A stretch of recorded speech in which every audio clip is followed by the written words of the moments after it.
जय हिंद। स्वागत है आपका फिर से एक बार फिजिक्स एरिया के इस प्लेटफॉर्म पर। तो आज हम देखेंगे पादप हार्मोन के बारे में। तो पादप हार्मोन होता क्या है? हम पिछले लेक्चर में क्या देखे थे कि जो पौधों में होता है वो वृद्धि संबंधी गतियां कैसे होती हैं, मतलब बढ़ करके पौधा गति कैसे करता है। तो उसमें हम क्या देखे थे? अनुवर्तन गति और कई प्रकार की गतियाँ देखे थे। आप जाकर पिछला लेक्चर देख लीजिए, समझ में आ जाएगा। अब ये देखेंगे कि उसमें ये गतियाँ हो कैसे रही थी, कौन बता रहा था कि बढ़ो पौधों को, कौन बता रहा था? आखिर कौन बता रहा था कि सूर्य की तरफ झुक जाओ?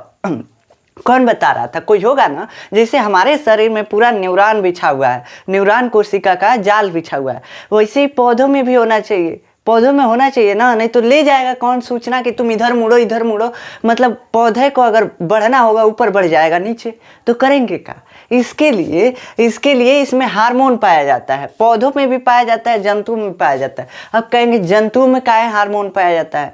जंतुओं में अब बताएंगे नेक्स्ट लेक्चर में जंतुओं के बारे में, तो उसमें बताएंगे कि जंतुओं में क्यों पाया जाता है। अभी पौधों में क्यों पाया जाता है ये तो पता है आपको कि पौधों में आखिर जब नर्वस सिस्टम है ही नहीं, मतलब कि तंत्रिका तंत्र है ही नहीं, तो ले जाएगा कौन ले जाएगा? तो इसके लिए ये क्या होगा? हार्मोन पाया जाता है। ये हार्मोन होता क्या है? वे रसायन जो जीवों में नियंत्रण एवं समन्वय का कार्य करते हैं, क्या कहलाते हैं? हार्मोन कहलाते हैं। रसायन मतलब कोई भी पदार्थ होगा रसायन कहलाएगा। ये तो आप जानते हैं ना, दुनिया में कुछ उठा के ला दीजिए, दुनिया में से क्या होगा? रसायन ही होगा। और वो जो रसायन पौधों में या किसी जीव जंतुओं में अगर नियंत्रण एवं समन्वय, जैसे हम अपना हाथ है इसे कर रहे हैं, यहाँ से यहाँ पे ले जा रहे हैं, तो इसके लिए नियंत्रण है कि यहीं तक ले जाना है, अब इसके आगे नहीं ले जाएंगे। तो ये हमारा नियंत्रण है इस हाथ के ऊपर कि यहाँ से यहाँ तक ले जा सकते हैं, तो ये नियंत्रण होता है। तो ये क्या करेगा कि ये नियंत्रण एवं समन्वय का कार्य करवाएगा किसी भी जीव में। जिसमें रहेगा क्या करेगा? या तो नियंत्रण और समन्वय, मतलब दोनों करेगा। दोनों करने का मतलब कि समन्वय क्या होता है? तालमेल के साथ अंगों का काम करना। और नियंत्रण क्या होता है? किसी एक्शन पे क्या होता है? किसी एक्शन पे कंट्रोल। एक्शन मतलब क्रिया, जैसे हम क्रिया कर रहे हैं, यहाँ से हाथ ले जाके यहाँ रख दे रहे हैं, समझ रहे हैं? तो इस पे क्या कर रहे हैं? कंट्रोल कर रहे हैं कि यहाँ तक ले जाना है, इसके आगे हाथ नहीं ले जाना है। तो ये क्या हो रहा है? ये क्या कर रहा है? नियंत्रण और समन्वय कर रहा है। किसमें? सभी जीवों में। किसी भी जीव में जिसमें होगा हार्मोन, उसमें क्या करेगा? नियंत्रण एवं समन्वय का कार्य करेगा। समझ रहे हैं? अब देखिए पादप हार्मोन क्या होता है। ये हार्मोन जो है दोनों चीज़ों में पाया जाता है। पादप में भी, मतलब पादप क्या होता है? पौधा होता है। पादप मतलब पौधा। तो पादपों में भी पाया जाता है, जंतुओं में भी पाया जाता है। तो देखिए ये पादप हार्मोन के बारे में हम आज पढ़ेंगे, और नेक्स्ट लेक्चर में जो है हम जंतु हार्मोन के बारे में पढ़ेंगे। तो ये पादप हार्मोन जो है इसको इंग्लिश में बोलते हैं फाइटो हार्मोन्स। क्या बोलते हैं? Phyto hormones. फाइटो का मतलब क्या होता है? फाइटो जहाँ आएगा मार दीजिएगा पौधा। कहाँ? जहाँ फाइटो आएगा वहाँ मार दीजिएगा पौधा। समझ रहे हैं? उसके बाद हार्मोन मतलब पौधों में पाया जाने वाला हार्मोन क्या है? Phyto hormone. मतलब कि ये पौधों में पाया जा रहा है, इसलिए फाइटो हार्मोन। इन्हें वृद्धि पदार्थ भी कहते हैं। वृद्धि पदार्थ जानते हैं क्या करता है? ज़्यादातर पौधों में वृद्धि को कंट्रोल करेगा। कहा उसको यहाँ से चल के यहाँ जाना है, कहेगा कोई पौधा कि हमको यहाँ से अमेरिका जाना है चल के, तो पौधा को चलना है, ये नहीं है। करना क्या है? बस खाना बनाना है, खड़े रहना है, वृद्धि करेगा, बढ़ेगा, ये नहीं करेगा और कुछ तो कर नहीं सकता। तो इसके लिए इसमें हार्मोन पाया जाता है कि बताएगा कितना बढ़ना है, नहीं तो बढ़ते बढ़ते चला गया, कितना ऊपर चला गया तो गिर जाएगा पौधा ना। तो उसको नियंत्रित करना है कि कितना तुमको बढ़ना है, किस तरफ बढ़ना है, ये सब कौन नियंत्रण करेगा? हार्मोन ही तो है। तो ये हार्मोन क्या करता है? वृद्धि संबंधी ज्यादातर नियंत्रण करता है, इसलिए इसको बोल देते हैं वृद्धि पदार्थ। ये जो पौधों में हार्मोन होता है उसको क्या बोलते हैं? वृद्धि पदार्थ। वृद्धि पदार्थ क्या बोलते हैं? वृद्धि पदार्थ, ग्रोथ सब्सटेंस। Growth substance. अब देखिए इसके कार्य क्या क्या होंगे। ये वृद्धि और विकास, पर्यावरण के प्रति अनुक्रिया, ये यही काम करेगा। मतलब वृद्धि को या तो बढ़ाएगा और नहीं तो घटाएगा। अगर ज़्यादा बढ़ जाएगा तो रोक देगा, कहेगा रुक रुक कहाँ इतना बढ़ रहा है, तो तुरंत रोक देगा। वृद्धि रोकेगा नहीं, मतलब धीरा ही कर देगा। कंट्रोल रखेगा वृद्धि पे कि ज़्यादा बढ़े ना, और ये भी कंट्रोल रखेगा कि कम ना तो बढ़े।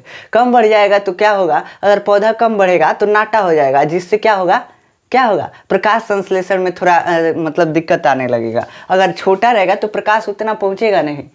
ठीक। अब देखिए ये जो इसके कार्य हैं क्या है? वृद्धि विकास, विकास मतलब कि पौधे के विकास में, जैसे उसका मोटाई बढ़ाना, ये सब है ना, तो ये विकास में भी सहायता करते हैं, बताते हैं कि मोटाई कितना रखना है। पर्यावरण के प्रति अनुक्रिया, अब देखिए पर्यावरण कैसे, देखिए क्या होता है, वसंत ऋतु जैसे आता है उसमें सब पेड़ जो है अपने पत्ते को झाड़ देते हैं, तुरंत ही आता है ये हार्मोन जाके बता देता है सबको, अरे वसंत ऋतु आ गया, तुम पत्ता गिरा दो गिरा दो गिरा, सब गिरा देते हैं, सब मतलब सब पौधे गिरा देते हैं। किसके कारण, ये हार्मोनवा जाके बताया है, कहाँ बताया है, पौधों के पत्तों में बताया है कि अब इसको वृद्धि नहीं कराना है, तो ये तुरंत गिर जाते हैं। तो इसके कार्य क्या क्या हो गया, वृद्धि, विकास, पर्यावरण के प्रति अनुक्रिया और कुछ भी, मतलब ज़्यादा कुछ करेगा। अब देखिए हार्मोन का निर्माण जो है क्रिया स्थल से दूर होता है और इसका जो है पादप के सभी भागों में फैल जाता है। ये जो है पादप के सभी भागों में फैल जाता है, मतलब कि अगर मान लीजिए पत्ते को झड़ाना है, पत्ते को झड़ाने वाला हार्मोन जो है वो पत्ता में बनेगा ही नहीं, पत्ता में नहीं बनेगा, अगर बनना होगा तो कहीं और ही बन जाएगा, पौधा कौन और ही भाग में बन जाएगा। अब बन जाएगा उसके बाद वहाँ से फैलते फैलते आएगा, पत्ते में आएगा, उसके बाद कहेगा तुमको झड़ना है। मतलब कि अब देखिए ना, जहाँ काम हो रहा है वहाँ नहीं बन रहा है, जहाँ काम हो रहा है, क्या काम हो रहा है, पत्ते का झड़ना, पत्ता झड़ रहा है पेड़ से तो वो काम हो रहा है ना, वहाँ पे नहीं बन रहा है, बन रहा है दूसरे जगह आ रहा है। उसके बाद किसके द्वारा आएगा, विसरण के द्वारा। अब कहेंगे विसरण क्या होता है, किसी चीज का फैल जाना क्या कहलाता है, विसरण। किसी चीज का फैल जाना क्या कहलाता है, विसरण। मतलब देखिए अगर रूम में आप अगरबत्ती जला देते हैं, एक रूम में अगरबत्ती जला देते हैं, उसका पूरा धुआं जो है पूरा रूम छाप लेता है, समझ रहे हैं, तो ये मतलब फैल जाता है, उसको क्या एनर्जी देते हैं कि फैलो फैलो, ऐसे करने जाते हैं, वो अपने आप फैल जाता है। वैसे ही हार्मोन जो है अपने आप फैल जाएगा विसरण द्वारा। अब देखिए ये पौधे के सभी भागों में फैल जाता है, जहाँ जहाँ इसकी ज़रूरत होगी वहाँ वहाँ फैल जाएगा।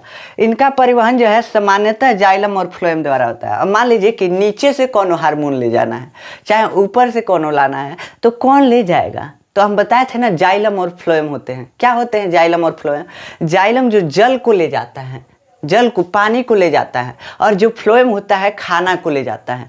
दोनों एक रास्ता है भोजन ले जाने के और पानी ले जाने के। तो ये जाइलम और फ्लोएम जो है हार्मोन का भी परिवहन करते हैं, हार्मोनों को ले जाते हैं, कहते हैं चल चल चल तुम्हारा वहाँ काम है, तो लेके चल जाते हैं। अब देखिए ये तो हो गया इसका कार्य, ये कैसे कैसे काम करता है। अब देखते हैं हार्मोन के प्रकार के बारे में कि ये प्रकार इसका कितना होता है। अब एक बात और इसमें देख लीजिए, ये क्या होता है, ये बहुत कम मात्रा में बनता है। अब मान लीजिए कि ये कैसे कैसे हो सकता है, या तो ठोस रूप में होगा ये हार्मोन जो है, या तो ठोस रूप में, या तो द्रव रूप में, या तो गैस रूप में, तीनों को रूप होता है पदार्थ का, तो यह तो तीनों को रूप का होगा। तो ये बहुत कम मात्रा में बनता है, नहीं तो ज़्यादा मात्रा में बन जाएगा तो पौधा कहाँ रहेगा। बस इसको नियंत्रण ही तो करना है, बताना ही तो है। तो बहुत कम मात्रा में बनता है हार्मोन जो है, पौधों में सूक्ष्म मात्रा में बनता है, सूक्ष्म मात्रा में इसका निर्माण होता है। ठीक, क्या होता है, सूक्ष्म मात्रा में इसका निर्माण होता है। किसका, हार्मोन का। हार्मोन जो होता है पौधों में सूक्ष्म मात्रा में बनता है, और जंतुओं में भी ये सूक्ष्म मात्रा में बनता है। ये नहीं है कि पौधे में बस सूक्ष्म मात्रा में बनेगा, सूक्ष्म मतलब छोटा, कम मात्रा में बनेगा। ये नहीं कि जहाँ मतलब 1 बूंद का काम है वहाँ 1 लीटर बन जाए, ऐसा कुछ नहीं होगा। तो ये जो है कितना होगा, ये सूक्ष्म मात्रा में, कम मात्रा में बनता है किसी भी जीव में हार्मोन जो है। अब हार्मोन के प्रकार पढ़ते हैं कि कौन हार्मोन जो है क्या काम करेगा, कौन सा हार्मोन कौन काम करेगा, तो इसको पढ़ेंगे कि कौन हार्मोन कौन काम करेगा। चलिए देखते हैं। तो देखिए ये जो पादप हार्मोन होते हैं, मुख्य रूप से 5 हार्मोन होते हैं पौधों में। कौन कौन से 5 हार्मोन होते हैं, एक होता है ऑक्सिन, दूसरा होता है जिब्रेलिन, तीसरा होता है साइटोकाइनिन, चौथा होता है एब्सिक अम्ल, और पांचवा होता है एथिलीन। क्या होता है, साइटोकाइनिन, ऑक्सिन, जिब्रेलिन, उसके बाद जिब्रेलिन, और उसके बाद एब्सिक अम्ल और एथिलीन। ये 5 तरह के मुख्य हार्मोन पाए जाते हैं। अब आप घबरा गए होंगे, तो इसके बारे में एक एक के बारे में पढ़ेंगे। एक ही बार सब लिख देंगे तो आप मतलब कंफ्यूज हो जाएंगे। तो देखिए एक के बारे में पढ़ते हैं। कौन सा, पहला है ऑक्सिन। ऑक्सिन हार्मोन क्या है, एक पदार्थ है, बस समझिए एक पदार्थ है। क्या है, एक पदार्थ है। कुछ भी जैसे मार्कर ये पदार्थ है, वैसे ही पौधों में कुछ होगा जो ऑक्सिन कह रहे हैं, जिसको क्या कर रहे हैं, ऑक्सिन कह रहे हैं। ये क्या है, सबसे पहला खोजे जाने वाला हार्मोन है। ये हार्मोन ऑक्सिन जो है, ये सबसे पहले वैज्ञानिकों ने इसी को खोजा था।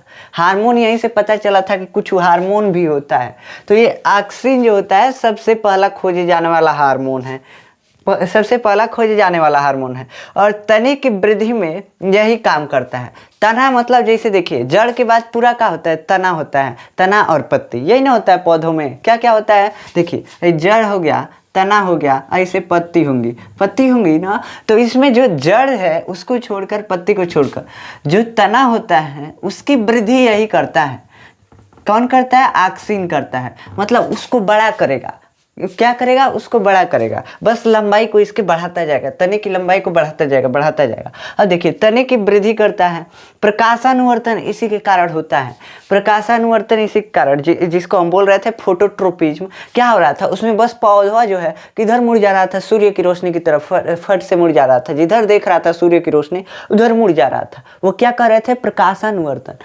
अब देखिए, ये जो प्रकाशानुवर्तन है इसी की वजह से होता है। कैसे, देखिए कैसे होता है। ये मान लीजिए तना है, ठीक, थोड़ा मोटा बना रहे हैं समझाने के लिए। ये तना है ना। अब देखिए, ये जो ऑक्सिन है ये बनता है कहाँ पे, पौधे के तने के शीर्ष पे। शीर्ष मतलब पलई पे, पुतली पे, समझ रहे हैं। यहाँ पे देखिए, इसका शीर्ष जो है, ये इसके शीर्ष पे, ये तना है मान लीजिए, तो इसके शीर्ष पे यहाँ पे बनेगा कौन, ऑक्सिन। यहाँ पे ये बनता है, उसके बाद आ जाता है तने में। तो देखिए क्या होता है, जैसे मतलब प्रकाश पड़ता है उस तरफ से जो है ऑक्सिन भग जाता है। इसको धूप पसंद नहीं है। कई लोगों को देखते नहीं है, धूप पसंद नहीं होता है। कई लोग गोरे होने के लिए धूप में नहीं जाते हैं। तो देखिए ये क्या होता है, ये ऑक्सिन जो होता है वैसे ही होता है, इसको धूप पसंद नहीं है, धूप से दूर भागता है, तुरंत भाग जाता है छाया में, तुरंत भाग जाएगा छाया। मान लीजिए इधर से अगर सूर्य की रोशनी आ रही है, धूप आ रहा है, तो इस तने के इस भाग पर भाग जाएगा कौन, ये ऑक्सिन जो है भाग जाएगा। और देखिए ये बस बढ़ाता है, क्या करता है, बस बढ़ाता है ना। तो इधरिया भाग गया, और इधर वाला तना जो है क्या हो गया, इधर वाला तना खाली हो गया। इधर ऑक्सिन है ये नहीं है, तो ये धीरे धीरे वृद्धि करेगा। है कुछ मात्रा में है लेकिन बहुत कम है, अभी धीरे धीरे वृद्धि करेगा। ये जो है खूब तेज बढ़ने लगेगा। ये क्या होगा, खूब तेज बढ़ने लगेगा। किसके कारण, ऑक्सिन के कारण। तो क्या होगा, तेज बढ़ेगा, ये धीरा बढ़ेगा, बस मुड़ जाएगा ना, मुड़ेगा कि नहीं मुड़ेगा। अब देखिए धीरा बढ़ेगा, ये एक ही बार बढ़ जा रहा है, एक ही बार फटाक से बढ़ जा रहा है। तो जब तेज बढ़ेगा तो मुड़ जाएगा। तो ये क्या करता है, यही जो है प्रकाशानुवर्तन कराता है। जिधर छाया रहता है बस उधर ये भाग जाता है, और उधर ये जब भागेगा बस मुड़ा देता है पौधा को। जिधर नहीं रहता है उधर से लटक जाता है इसे पौधा, समझ रहा है। अब सूरजमुखी के फूल में ज़्यादा होता है, देखते हैं हरदम सूर्य की तरफ मुंह घुमैले रहता है। क्या करता है, हरदम सूर्य की तरफ ही फूला रहता है। तो ये सूरजमुखी के फूल में ज़्यादा होता है, सनफ्लावर में। तो ऑक्सिन पूछेगा किस में सबसे ज़्यादा होता है, सूरजमुखी के पौधे में। ये कहाँ बनता है, तना के शीर्ष पे। कहाँ बनता है, तना के शीर्ष पे। पूछेगा कहाँ बनता है, तना के शीर्ष पे। ये जो है तने के शीर्ष पर संश्लेषित होता है, ठीक। ये क्या करता है, प्रकाश अनुवर्तन में यही सहायक होता है। प्रकाश अनुवर्तन जो होता है यही कराता है। अब देखिए, कलमों में तेजी से जड़ों का निर्माण करता है। क्या करते हैं किसान सब, कई होते हैं, मतलब अगर पेड़ कोई रहेगा ना तो उसको छील देंगे, छिलकवा को छील देंगे, और वहाँ माटी लगा के झिल्ली से बांध देंगे, समझ रहे हैं, माटी लगा के बांध देंगे। अब क्या होगा, वहाँ से जड़ निकलता है, जड़ निकल जाएगा, बस काट के दूसरे जगह पौधा लगा देंगे। तो जड़ यहाँ पे निकाला कौन, जड़ यहाँ पे निकाला कौन, तो ये जो है कलमों में तेजी से जड़ों का निर्माण करता है। ये जो है छील के माटी लगाया गया है, इसको कलम करना कहते हैं। क्या कहते हैं, कलम करना। इसका इमेज भी आपके स्क्रीन पे आ रहा होगा। तो देखिए कलम जो है, कलम करने से क्या होता है, यहाँ पे जड़ निकल जाता है, डढ़िया में जड़ निकल जाता है, और जड़िया के नीचे से क्या करते हैं, काट देते हैं, किसको, उस डाली को, और ले जाके लगा देते हैं। बस जड़ निकला, ये पकड़ लेगा। तो ये जड़ निकाला कौन, आखिर कौन बताया कि निकल जड़ यहाँ पे माटी बांध दिया है, तो ये कौन बताया, ये जो है यही ऑक्सिन है। ऑक्सिन क्या करता है, कलमों में तेजी से जड़ों का निर्माण करता है। अब देखिए हार्मोन जो होता है, ये ऑक्सिन हार्मोन, ये कई गो प्रकार का होता है। ऑक्सिन हार्मोन एक हार्मोन का ग्रुप है, ऑक्सिन हार्मोन। तो ऑक्सिन हार्मोन जो है कई प्रकार का होता है। इसमें जो होता है 2,4-D ये सुने हैं कहीं? 2,4-D क्या होता है? कीटनाशक के रूप में यूज किया जाता है, कीटनाशक नहीं, खरपतवार नाशक के रूप में, खरपतवार नाशक के रूप में। तो ये खरपतवार नाशक के रूप में कौन 2,4-D 2,4,5-T का प्रयोग किया जाता है। ये दवाई का नाम है, दवाई का नाम सुने हैं? तो क्या होता है, वो हार्मोनवे से बना होता है। वो दवा जो है 2,4-D इसी हार्मोन से बना होता है, ऑक्सिन हार्मोन से। उसका नाम क्या होता है? उस ऑक्सिन हार्मोन का नाम क्या है? 2,4-D 2,4-D। इसको क्या करते हैं, अगर कहीं खरपतवार जलाना है, जैसे कि कहते हैं कि खर का दवाई छिड़क दीजिए, तो खर का दवाई छिड़कते हैं तो क्या करते हैं, उसमें खरपतवार जो है क्या हो जाते हैं, मुरझा जाते हैं। उसके लिए यही जिम्मेदार है 2,4-D और 2,4,5-T। तो इसके लिए ये जिम्मेदार है। अब पत्ती व फलों को समय से गिरने से रोकता है। मतलब कि अगर समय से पहले गिर रहा है पत्ती और फूल, तो ये क्या करेगा, रोकेगा। समय से पहले अगर गिरेगा इसका पत्ती या फल तो इसको रोकेगा। देखते हैं आम टिकोरा पकड़ता है तुरंत गिरने लगता है, किसके कारण? उसमें ऑक्सीजन की कमी हो गई है। किसके कारण? ऑक्सीजन की कमी हो गई है, झड़ जाता है, पूरा झड़ जाता है। तो कैसे? ऑक्सीजन की कमी से। अब इतनी बार रहता है, झड़ जाता है आम का टिकोरा। टिकोरा मतलब छोटा छोटा जो आम होता है वही। तो ये क्या करता है, पत्ती व फलों को समय से गिरने से रोकता है। तो ये इसका इतना काम होता है। अब जिब्रेलिन के बारे में देखते हैं कि जिब्रेलिन क्या काम करता है। देखिए जिब्रेलिन क्या होता है। जिब्रेलिन भी एक हार्मोन का क्या है, हार्मोन का ग्रुप है। ये सब जितना बताएंगे ग्रुप है। तो देखिए ये जो जिब्रेलिन होता है ये क्या करेगा, ये मुख्य रूप से वृद्धि में सहायक होता है। मतलब वृद्धि भी पौधा को क्या करेगा, बढ़ाएगा। ठीक। अब देखिए ये बढ़ाएगा, आनुवांशिक रूप से बौने पौधे को भी लंबा कर देता है। अगर कोई पौधा आनुवांशिक रूप से भी बौना है, बौना मतलब छोटा, तो अगर आनुवांशिक रूप से छोटा है तो उसको क्या कर देगा, बड़ा कर देगा। अगर जिब्रेलिन उसको दे दिया जाए तो तुरंत बड़ा कर देगा उसको। तो ये जो आनुवांशिक रूप से बौना, इसका मतलब क्या है, देखते हैं। कई कहते हैं इसका तो खानदानीय वैसे है। मतलब खानदान, इसका मतलब कि पीछे की पीढ़ी भी वैसे ही चल रही थी। अगर आप बदमाश हैं तो कहेंगे खानदाने बदमाश है। मतलब पीछे की पीढ़ी भी वैसे ही चल रही थी। वैसे ही का मतलब कि पीछे की पीढ़ी भी इसकी क्या हो रही थी, छोटी हो रही थी, बौनी हो रही थी, बौना हो रहा था। तो देखिए ये जो है आनुवांशिक रूप से, मतलब इसका जो खानदानी रूप से छोटे होने का जो गुण है उसको भी ख़त्म कर देता है, उसको ख़त्म कर देता है। कैसे? जब उसको जिब्रेलिन उस पौधे को दे देंगे ना, तुरंत बढ़ा देगा। तो ये क्या करता है, वृद्धि में सहायक होता है। अंकुरण व पुष्पन में भी सहायक होता है। अंकुरण मतलब जैसे देखिए बीज बोते हैं किसी चीज़ का, रहर मक्का कुछ भी बोते हैं ना, तो ये सब बोते हैं, रहर मकई ये सब बोते हैं, तो उसमें जम जाता है, बीज जो है जमता है, अंकुरित होता है, निकलता है उसमें से कुछ। तो वो अंकुरण में भी कौन सहायक है, जिब्रेलिन, वही अंकुरित कराता है बीज को, मतलब जर्मिनेशन। देखिए जिब्रेलिन जर्मिनेशन कराता है। क्या कराता है? Gibberellin germination. याद हो गया, जिब्रेलिन क्या करेगा, जर्मिनेशन। इसका ही मुख्य कार्य यही है, जर्मिनेशन। क्या करेगा, जिब्रेलिन जर्मिनेशन कराएगा। वह पुष्पन भी कराता है।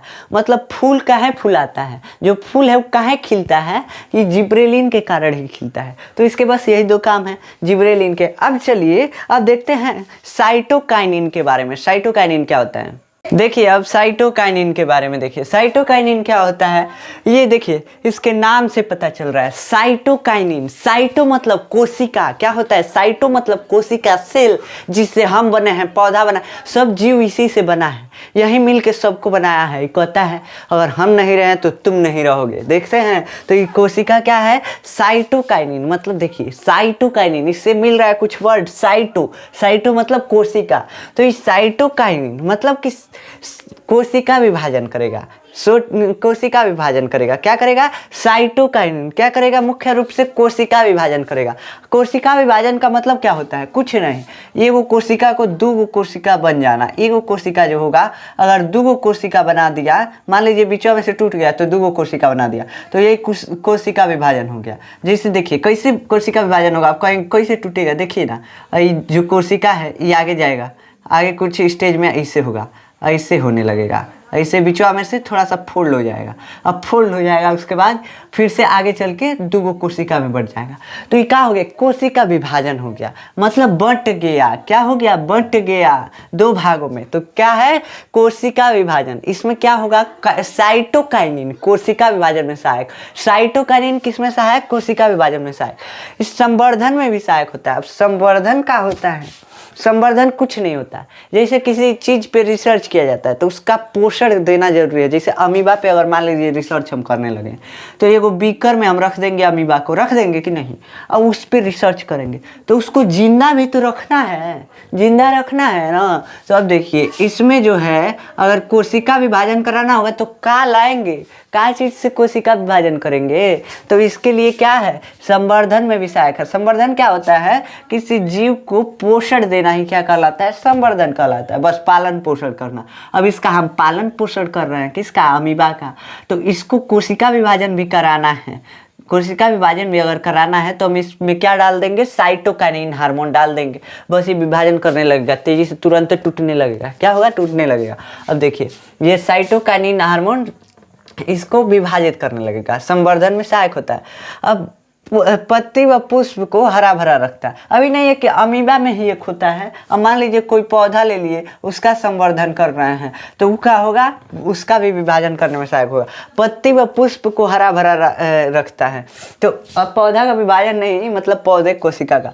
पत्ती व पुष्प को हरा भरा रखता है, मतलब कि देखिए पुष्प को कैसे हरा भरा, पत्ती तो समझ में आता है कि हरियर होता है, पत्ती तो समझ में आता है, लेकिन ये पुष्प को कैसे हरा भरा। हरा भरा पुष्प का हरा भरा से मतलब यहाँ पे जानते हैं क्या है, उसका मुरझाना नहीं, मतलब कि फूलों को मुरझाने नहीं देता है। मुरझाना समझते हैं, तोड़ के लाते हैं, अब फुलवा का पंखुड़िया जो है लटक जाता है, लटक जाता है तो उसको मुरझा गया बोलते हैं। तो ये फूल व पत्ती को हरा भरा रखता है। अब ये जो है फल व बीज व कोशिका विभाजन वाले क्षेत्रों में ज़्यादा मिलता है। फल बीज मतलब फल को जल्दी जल्दी बढ़ाना है। आम देखते हैं 1 महीना में बढ़ के इतना बड़ा हो जाता है ना। तो उसमें कोशिका विभाजन होगा तभी तो बढ़ेगा। काहे बढ़ेगा कि उस कोशिका से बना है। आम जो है किससे बना है, कोशिका से बना है। अब उसमें कोशिका विभाजन होगा तभी तो बढ़ेगा। तो कोशिका विभाजन वाले क्षेत्रों में ज़्यादा पाया जाएगा। बीज में, अब बीज में जल्दी जल्दी कुछ कोशिका विभाजन करके उसका अंकुरण करना है। अंकुरण मतलब कि उसको जमाना है, जर्मिनेट कराना है। तो उसके लिए यहाँ साइटोकाइनिन होना जरूरी है। तो कोशिका विभाजन वाले क्षेत्रों में ज़्यादा पाया जाएगा। इसका मुख्य काम देखिए ना, सब में क्या कर रहा है, सब में क्या कर रहा है, कोशिका विभाजन ही कर रहा है। मतलब कोशिका को 2 भागों में या कई भागों में, मतलब एक कोशिका से 2 कोशिका या कई कोशिकाओं में बंटना ही क्या कहलाता है, कोशिका विभाजन। तो इसमें सहायता करता है। अब देखते हैं एब्सिक अम्ल के बारे में। उसके बाद क्या देखेंगे, उसके बाद देखेंगे एथिलीन के बारे में। तो चलिए अब एब्सिक अम्ल और एथिलीन के बारे में देखते हैं। अब देखिए, अब एब्सिक अम्ल और एथिलीन ये 2 हार्मोन हैं। यही 2 हार्मोन अब बचे हैं, 3 तो हम पढ़ चुके। अब ये 2 हार्मोन क्या होते हैं इसके बारे में देखते हैं। एब्सिक अम्ल जो होता है इसको शॉर्ट फॉर्म में लिखते हैं ABA। शॉर्ट फॉर्म में कहीं भी लिखेगा ABA लिखेगा। तो एब्सिक अम्ल को ABA शॉर्ट फॉर्म में लिखते हैं। यह जो होता है वृद्धिरोधी हार्मोन है। अब देखिए सब जो है बढ़ा रहा था, सब क्या कर रहा था, बढ़ा रहा था। अब बढ़ाते बढ़ाते मान लीजिए लेते गया बहुत ऊपर, तो क्या करेंगे, उसके लिए अब आ गया एब्सिक अम्ल, तुरंत रोक देगा। कहा इतना बढ़ा रहा है, मतलब तुरंत रोक देगा, वृद्धिरोधी। तो वृद्धिरोधी के रूप में ये काम करता है, मतलब पौधों को ज़्यादा बड़े होने से रोकता है, इसकी वृद्धि में बाधा डालता है। जैसे आपके काम में कोई बाधा डालता है वैसे ये भी वृद्धि में बाधा डालता है। पीले पत्ते व पके हुए फल को गिराता है। पीले पत्ते जो होते हैं, जो सूख जाते हैं, उन पत्तों को गिराने का काम यही करता है। उसका डंटिया जाके कमज़ोर कर देता है, तुरंत कमज़ोर कर देता है। और पके हुए फल की डंटी भी जो है उसको कमज़ोर कर देता है। तो ये क्या करेगा, पीले पत्ते व पके हुए फल को गिरा देता है। अब देखिए यही 2 इसका काम होता है एब्सिक अम्ल का। क्या ये जो होता है ये क्या करेगा, ये वृद्धिरोधी हार्मोन है, मतलब वृद्धि को रोकेगा। पीले पत्ते व पके हुए फल को भी गिरा देता है। अभी कभी कभी जानते हैं क्या करता है, ये स्टोमाटा को भी बंद कर देता है। जैसे अगर ज़्यादा वाष्पोत्सर्जन होने लगा तो स्टोमाटा जो छिद्र होता है पत्तों में उसको बंद कर देता है। क्या करेगा, स्टोमाटा को बंद कर देगा। क्या होता होता है, ये छिद्र होता है जिससे कार्बन डाइऑक्साइड पत्तों में आता है, तो इसको ही बंद कर देता है। तो बस इतना ही, दो याद रखेंगे काम चल जाएगा। अब देखिए एथिलीन जो होता है, एथिलीन क्या होता है? एथिलीन जो है यह गैसीय हार्मोन है। पूछेगा कौन ऐसा हार्मोन है जो गैसीय रूप में पाया जाता है, क्या बोलेंगे? एथिलीन। एथिलीन जो है गैसीय रूप में पाया जाने वाला हार्मोन है, मतलब ये गैसीय रूप में पाया जाता है, गैस के फॉर्म में, तो उसके रूप में ये हार्मोन पाया जाता है। फलों को पकाना ये इसी का काम है। फल जो है, आम जो पकता है वो किसके कारण पकता है? एथिलीन के कारण पक जाता है, तो खा लेते हैं। और पेड़ पे पका आम बहुत मीठा लगता है, किसके कारण? एथिलीन के कारण। ये जानते हैं क्या करता है? चारों ओर से अच्छे से पकाता है, अच्छे से पकाता है। ये नहीं कि कहीं हनिया छोड़ दिया तो हनिया मतलब पका दिया, ऐसे कुछ नहीं करता है। एक जगह मतलब पूरे हर तरफ से अच्छे तरह से पका देगा, आध पका नहीं छोड़ देता है फल को, तो ये अच्छे से पकाता है। इससे पका फल जो होता है अत्यधिक मीठा लगता है। अब देखिए ये जो है वृद्धिरोधी और वृद्धि प्रेरक के रूप में काम करता है। अब कहेंगे दोनों के रूप में कैसे काम करेगा? जानते हैं क्या करता है? लंबाई की वृद्धि को रोकेगा कि लंबा न तो हो, लंबा न तो हो। मोटाई के वृद्धि को बढ़ाएगा, मतलब पेड़ जो है चौड़ा करेगा, पेड़ को चौड़ा करेगा। अब जो देखते हैं पेड़ निकलता है तो उसका जो तना होता है पतला होता है, पतला होता है, बढ़ते जाता है, बढ़ते जाता है। अब इसके मोटैया को कौन बढ़ाता है? इसके चौड़ाई को कौन बढ़ाता है? इस तने के चौड़ाई को, इतना मोटा हो जाता है। देखते हैं ये कैसे होता है? तो ये एथिलीन के कारण ही होता है। यही जो होता है क्या करेगा? अब कहेगा अनुप्रस्थ क्षेत्रफल में अनुप्रस्थ वृद्धि करता है। अनुप्रस्थ मतलब अगर काट देंगे इसे ना तो अनुप्रस्थ हो गया, ये तो जो तना है इसको इसे काट देंगे अनुप्रस्थ हो गया। अनुदैर्य मतलब खड़ा, अनुदैर्य मतलब खड़ा। तो ये देखिए अनुदैर्य वृद्धि को क्या करता है? रोकता है, मतलब कि ऊंचाई को बढ़ने में रोकता है और चौड़ाई को बढ़ने में बढ़ाता है, उसको चौड़ाई को ये बढ़ाता है। तो ये इसके काम है, एथिलीन के काम। क्या करेगा? इस सब से पूछेगा, पेपर में आपसे पूछेगा जो गैसीय अवस्था में हार्मोन पाया जाता है उसका क्या नाम होता है? एथिलीन होता है। अब फल जो है, फल पकाने का काम यही करता है, वृद्धिरोधी और वृद्धि प्रेरक के रूप में काम करता है। अब जानते हैं क्या होता है? फल को पकाने वाला एक एसिड आता है जिसको एसिटिलीन बोलते हैं, एथिलीन नहीं होता है, कंफ्यूज आइएगा मत। एसिटिलीन, एथिलीन नहीं, एसिटिलीन। उसको अगर फल में डाल देते हैं तो वो आर्टिफिशियल रूप से फलों को पका देता है। कार्बाइड आता है तो जिधर लग जाता है उधर ज़्यादा पका देता है, आज इधर नहीं लगता उधर कच्चे रह जाता है, और नहीं तो सड़ा देता है। देखते हैं तो ये क्या करता है? एथिलीन जो होता है वो फलों को पकाता है, और एसिटिलीन कृत्रिम रूप से, मतलब जब हम करेंगे वो कृत्रिम रूप से, जो पौधा खुद करके हमको देगा वो क्या है? प्राकृतिक रूप से। तो हम अपने आप से उसको पका रहे हैं। तो कृत्रिम रूप से पकाने का काम कौन करता है? एसिटिलीन, एसिटिलीन होता है। और ये जो है एथिलीन है। एथिलीन क्या करता है? प्राकृतिक रूप से फलों को पकाता है। तो ये जो थे पादप हार्मोन थे, बस अब पादप हार्मोन खत्म हो गए। अब नेक्स्ट लेक्चर में हम जंतु हार्मोन के बारे में देखेंगे। ये देखेंगे आखिर जंतु में हार्मोन की जरूरत क्या है। तो सब तो तंत्रिका तंत्र काम कर रहा था, ये कहाँ टपक आया बिचवा में, तो इसके बारे में नेक्स्ट लेक्चर में देखेंगे। मिलते हैं नेक्स्ट लेक्चर में, तब तक के लिए जय हिंद।